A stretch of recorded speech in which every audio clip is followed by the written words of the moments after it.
In this case is that the substance of the charge is that Ariel Robinson is charged with causing the death of a child under the age of 11. For Austin to come upstairs, and he came in the room when she was on her stool, and he looked at me and he was like, "Is she breathing?" And I said, By child abuse or neglect under circumstances that exhibit an extreme indifference to human life. And then you will hear the devastating series of events that go from Tori trying to eat some pancakes to a child beaten to a pulp.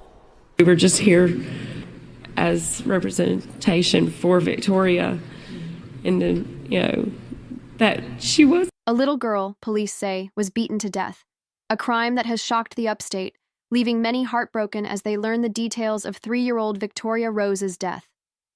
Ariel and Jerry Robinson are now charged with homicide by child abuse, accused of causing the death of a child under the age of 11 through abuse or neglect under circumstances showing extreme indifference to human life. The devastating events began with Victoria simply trying to eat some pancakes and ended with a child beaten to death. Advocates stood in court as representation for Victoria, reminding the world that she was loved. Victoria did not die in a dangerous neighborhood. She was killed in the home of a Food Network star, a woman who taught America how to cook and often proclaimed her love for children. Just 10 months earlier, Victoria was a happy, healthy little girl who adored the color pink, cupcakes, and dolls. But 1 month before her death, she had become an emaciated, terrified shadow of herself. A day before her death, witnesses saw her at church, undressed and shivering in the cold as her adoptive mother scolded her. An hour before her death, her adoptive father stood outside listening to her desperate cries of pain, yet spent that entire hour finding tasks to avoid going inside. Victoria had been taken from a troubled family and placed in what seemed to be a perfect one, but saving her became a death sentence. She was born on March 27, 2017, in Greenville, South Carolina, the third child of Cassie and Bradley Smith. From the start, she was adored by her older brothers, Jaden and Colton, and known for her expressive gaze and infectious smile. The family wasn't wealthy, but was happy, until social services intervened after marijuana traces were found in Victoria's blood at birth. Despite Cassie's efforts to comply with their demands, the children were removed from her care after she accidentally fell asleep from exhaustion while the kids were safe at home. Pressured to sign voluntary surrender papers, Cassie gave up her children believing it was temporary, not knowing she was signing her daughter's death warrant. Victoria thrived in her first foster home with the West family, who adored her and nurtured her love for dolls, dress-up, and all things shiny. She was healthy, joyful, and deeply loved. But in 2020, the Department of Social Services decided to place her permanently with Ariel and Jerry Robinson, who seemed perfect on paper, educated, stable, and willing to take all 3 siblings. The Wests were devastated, but their pleas were ignored. At first, Ariel appeared loving, posting happy family photos online, and even winning the Food Network show Worst Cooks in America in August 2020. Publicly, she portrayed herself as a devoted mother, but behind the scenes, inconsistencies emerged. She spoke out against child abuse, yet joked about hitting children during stand-up performances. By the time warning signs surfaced, it was too late. Victoria had gone from a happy, vibrant child to a frail, terrified little girl, ultimately losing her life at the hands of the very people who were supposed to protect her. It's a gang, We got approved. Publicly, Ariel condemned violence against children. On stage, she even joked about hitting, but no one ever connected these two sides of her personality. By the fall of 2020, Victoria began to look different in photos. Her smile looked forced. Her cheeks grew thinner. There were strange marks on her wrists, a black eye, red spots on her neck, but they passed as unnoticed details in an endless stream of happy family pictures. The family looked perfect. The COVID-19 pandemic played a fatal role. Social services switched to virtual inspections of foster families. For Ariel, it was the perfect cover. A social worker would later testify that they saw no reason for concern, because no one actually looked for any. By winter, the changes in Victoria were impossible to miss. She had lost weight, became quiet, cautious, the energetic little princess, Commander, was turning into a frightened child. Anyone experienced with children would recognize the signs of domestic abuse. The adoption was supposed to be finalized on January 19, 2021. Victoria had less than a month left to live. January 13, 2021. That morning, the Robinson family rushed to church. They were running late, so the children had to finish breakfast in the car. Victoria ate carefully, trying not to spill, not to upset anyone. But the car's movement and her stress made her vomit, staining her dress. The adults were late, but somehow, the 3-year-old was blamed. In the church bathroom, witnesses saw a disturbing scene. Ariel was washing Victoria's dress in the sink while the girl stood nearby in just her underwear, shivering from the cold. "Is she sick?" one parishioner asked, concerned. "No," Ariel answered with a cold smile. "She just eats too much and makes herself throw up. It's a game." Another witness heard Ariel tell the trembling girl, "Oh, you're cold. Girls who make themselves throw up deserve to be cold." A 3-year-old child stood half naked in a public bathroom, while an adult woman mocked her. No one intervened. After the service, the family went home. Ariel went grocery shopping, leaving Jerry with the kids. When Jerry bathed Victoria, he saw a large dark bruise on her lower back. He didn't know where it came from, or didn't want to. That was the moment an adult could have saved a child's life.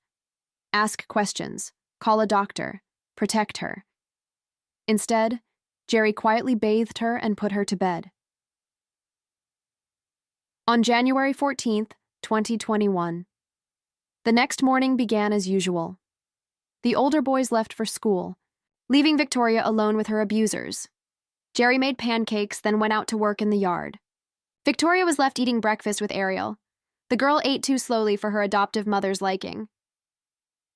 "You don't get to tell me when you're done," Ariel yelled at the 3-year-old. Jerry heard his wife screaming. He heard Victoria's desperate crying, and he kept working outside. He heard the blows. He heard Ariel shouting that Victoria wasn't eating fast enough. And still, he stayed outside, busy with more and more tasks. This went on for over an hour. An hour while a 3-year-old was beaten for eating too slowly.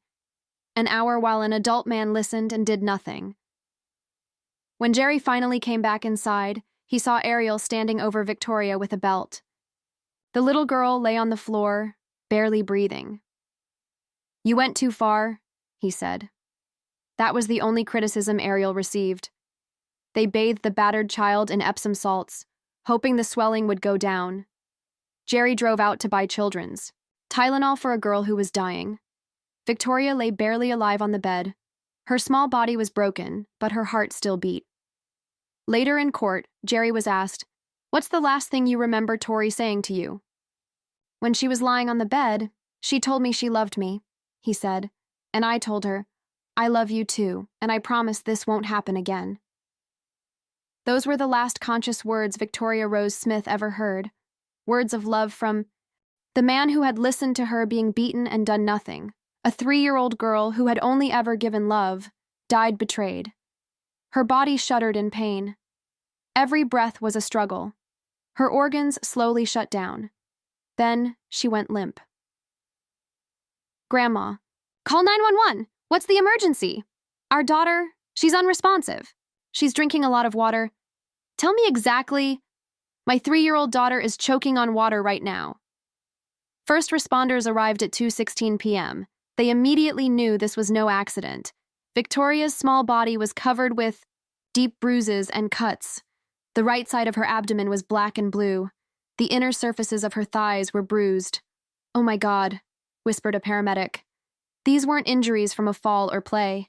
They were the result of methodical, brutal beating by adult hands. They began CPR and rushed her to Prisma Health Greenville Memorial Hospital. Police were called for suspected child abuse and aggravated assault. Doctors saw injuries only seen in car crashes or falls from great heights. At 5:05 p.m. on January 14, 2021, Victoria Rose Smith was pronounced dead.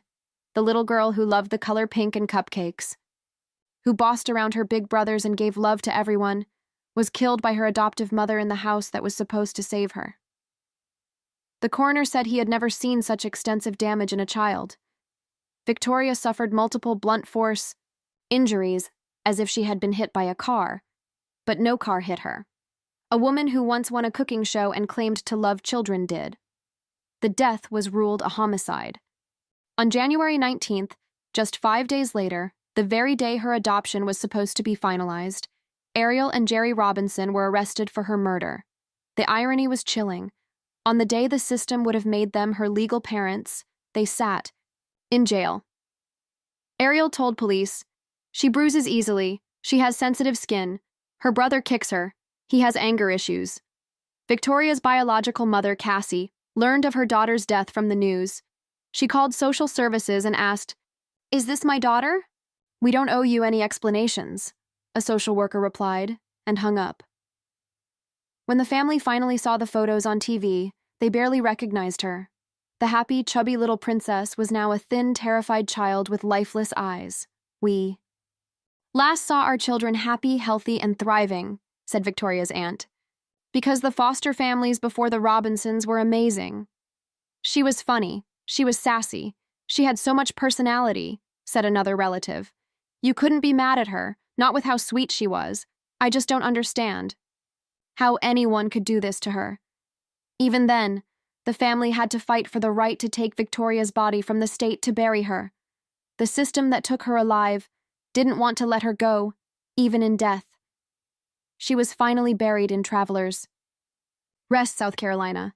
Cassie placed a teddy bear on her daughter's grave. In April 2022, Jerry Robinson pleaded guilty to aiding and abetting murder and agreed to testify against Ariel. In court, he described how Ariel beat the children with paddles and belts, how she especially hated when Victoria ate slowly, how he sometimes took food off her plate to help her avoid punishment. He told how he heard Ariel screaming and Victoria crying that final morning, and stayed in the garden for a full hour while a 3-year-old was beaten to death. Parishioners Gene Smith and Avery Santiago testified about what they saw in the church bathroom on January 13th. They had been horrified, but didn't intervene. Dr. Michael Ward, the chief medical examiner, explained that Victoria had been beaten so violently that her blood vessels burst, flooding her muscles and fat with blood. "If we lose enough blood," he told the jury, "the heart simply doesn't have enough volume left to pump." He described Victoria's injuries as severe and devastating, deep wounds that tore tissue from tissue, not just ordinary bruises. A pediatric intensive care doctor testified that her injuries were horrific, saying, "These are extensive injuries to a child's body caused by repeated blunt force trauma, the worst I've ever seen." In May 2022, Ariel Robinson went on trial. One witness recalled the final moments. "She hollered for Austin to come upstairs. When he came into the room, she was sitting on her stool. He looked at me and said, 'Is she breathing?' And I said, 'I think I hear her trying to breathe, but it sounds like there's fluid in her lungs.' They asked, 'Should I call 911?' And I said, 'Yeah, call 911. I don't know what to do.'" At trial, Ariel changed her strategy. She tried to shift the blame onto her husband, claiming he was the one who caused the bruises on Victoria's body. "She's lying," Jerry said about Ariel's accusations. Ariel insisted that Jerry had been left alone with the children and had anger issues, but the jury didn't believe her. After 4 days of testimony and only an hour and a half of deliberation, the jury returned a unanimous verdict: guilty of child murder. Ariel Robinson was sentenced to life in prison without the possibility of parole. Jerry Robinson received the maximum sentence of 20 years, with credit for the 505 days he had already spent in pretrial detention. The Food Network immediately removed the entire season of Worst Cooks in America that featured Ariel from all streaming platforms. In early 2025, Ariel attempted to appeal her conviction and request a new trial, but the judge rejected her appeal. She will spend the rest of her life in prison. During her incarceration, Ariel has received multiple disciplinary actions, including refusing to obey orders and sexual misconduct. Victoria's aunt, Michelle Herbst, has vowed her niece's death will not be in vain. She is working with lawmakers on Victoria's Law, a reform of the South Carolina Department of Social Services. The law calls for frequent, unannounced inspections of foster and adoptive families, even after adoptions are finalized. If someone had just walked into that house without warning, Victoria would be alive. Victoria Rose Smith lived 3 years, 9 months, and 18 days. She was killed in the very house that was supposed to save her. But her story has become a catalyst for change that could save countless other children. The little princess commander is gone, but her voice still echoes, demanding justice. For all defenseless children, rest in peace, little angel Victoria. Thank you to everyone who watched this video all the way through. I'd love to hear your thoughts on this case in the comments, and please don't forget to subscribe to my channel, and a special thank you to everyone who has donated to support this channel. Your support means the world to me and gives me the motivation to keep creating new and meaningful investigations for you, my wonderful viewers. Thank you all so much. And that's all I know. Is when I woke up, when I went to sleep, she was there. And then when I woke up, The rear door of the residence was found to be open. The search for the 5-year-old lasted for months. In the air, helicopters from different agencies scoured the area. Her disappearance has left this community, her family, in despair. But the little girl was never found. And how do you get somebody to be so evil as to not tell you where a child is? A 5-year-old girl disappeared overnight from a locked home with no sign of forced entry. Her babysitter gave conflicting stories, and her father vowed to find her at any cost. 16 years later, Holly Cummings remains missing, and the truth is still buried in silence. This painful but vital story, I need to ask for your help. Every like, every subscription, every share of this video is a chance for another child to stay alive. Share the story everywhere you can and leave your city and viewing time in the comments. It's important for me to know where people are ready to protect children. This story will change how you think about justice, secrets hidden for 16 years, and why sometimes silence becomes the loudest admission of guilt. This is the story of a little girl who should have been a symbol of hope, but instead became a victim of circumstances. The story begins in 2001 in Florida. 23-year-old Ronald Cummings met 14-year-old Crystal Sheffield, an adult man starting a relationship with a teenage girl, the first warning sign in a chain leading to disaster. Crystal dropped out of school and moved in with Ronald. A child who needed protection ended up in the hands of a man who saw her not as a daughter but a partner. This unhealthy dynamic laid the foundation for what happened next.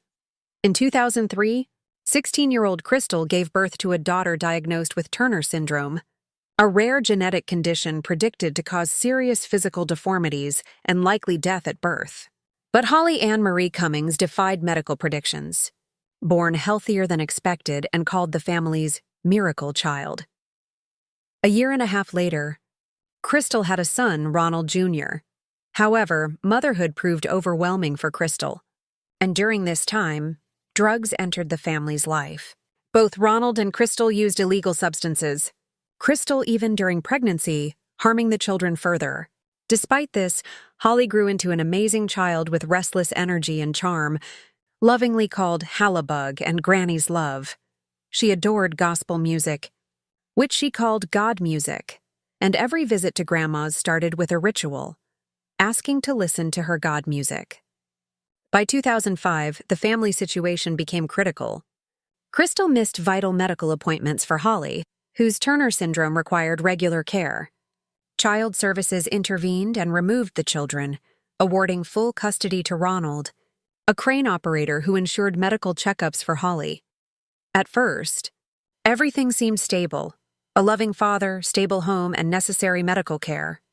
But the system made a fatal mistake by ignoring Ronald's disturbing pattern of relationships with underage girls. For 3 years, Holly lived a relatively stable life, attending kindergarten and befriending Alyssa Hall. In August 2008, at the bus stop where Ronald dropped Holly off, he met 17-year-old Misty Crosslin. Misty was a troubled teen with emotional trauma and little education. Ronald saw her as a perfect victim and moved her into his home, entrusting her to babysit Holly and Ronald Jr. Misty frequently disappeared for days on drug binges, causing Ronald to rage but always take her back. Ronald's family, concerned, frequently checked in on the children due to Misty's unreliability. In February 2009, Misty disappeared again, forcing Ronald to call his grandmother to watch the children. Despite this, Misty returned with apologies. On February 9th, Ronald went to work, locked the back door, and asked his mother to check on the children. At 6 p.m., Grandma visited and found everything normal. That night, around midnight, Misty, Holly, and Ronald Jr. slept in one room on mattresses on the floor. Misty's statements about the night changed multiple times, including inconsistent bedtimes and who slept where. At 3 a.m., Misty woke needing the bathroom but took a strange route to use a guest bathroom on the opposite side of the house. She noticed the kitchen light was on and the back door wide open, propped by a cinder block from inside. Instead of calling police immediately, Misty checked the bedroom and found Ronald Jr. sleeping but Holly missing. She claimed to search the house for 27 minutes before calling Ronald at work, not police. Ronald rushed home, confirmed Holly's disappearance, and ordered Misty to call emergency services. A 911 call was made more than half an hour after the door was discovered open. Ronald's 911 call was full of raw emotion, desperate to find his daughter, while Misty responded coldly and inaccurately about Holly's appearance and clothing. Investigators found no forced entry. The door lock was intact, the cinder block was from inside the house, and the laundry undisturbed, suggesting no hurried exit. Misty's claim that Holly wore a pink Hannah Montana t-shirt was disproved when the shirt was found in the laundry. Misty gave conflicting statements and failed multiple polygraph tests, showing deception about what happened to Holly. Despite police scrutiny, Misty and Ronald married 1 month after Holly's disappearance in a private ceremony after a church refused their marriage. This marriage was widely seen as an attempt to protect Misty legally from testifying against Ronald. As the investigation progressed, Misty's stories became more elaborate and less credible, even accusing relatives without evidence. The marriage ended within 6 months amid mutual accusations and public media fights. Misty, Ronald, and relatives were later arrested in a drug operation. Misty received a 25-year prison sentence for selling prescription drugs, widely believed to be a harsh punishment aimed at forcing her to reveal the truth about Holly. In 2025, Holly would be 22 years old, but she remains missing. Misty remains imprisoned until 2031, while Ronald was released in 2022 but soon rearrested. Holly's story exposes societal inequalities. Children from poor, troubled families often go unnoticed while others receive significant media attention and resources. Holly's case quickly faded from public focus, becoming a cold case with many known facts but no truth. Misty keeps silent even at the cost of decades in prison, protecting a secret so dark it consumes her life. Perhaps the truth is hidden in Florida's swamps, or at the bottom of the St. Johns River, or maybe it lies close but unseen. Holly's story reminds us of childhood's fragility and adult cruelty, and the failures of systems meant to protect children. It shows that some secrets are so heavy, some people carry them for a lifetime. As long as those who remember Holly, her big brown eyes, her love of God music, her nickname Granny's Love, are alive, her voice will not be silenced. Her story remains unfinished and will continue until justice is served and the truth finally emerges. If you found this story important, please like, share, and subscribe to help protect more children. It's important for me to know where people are ready to protect children.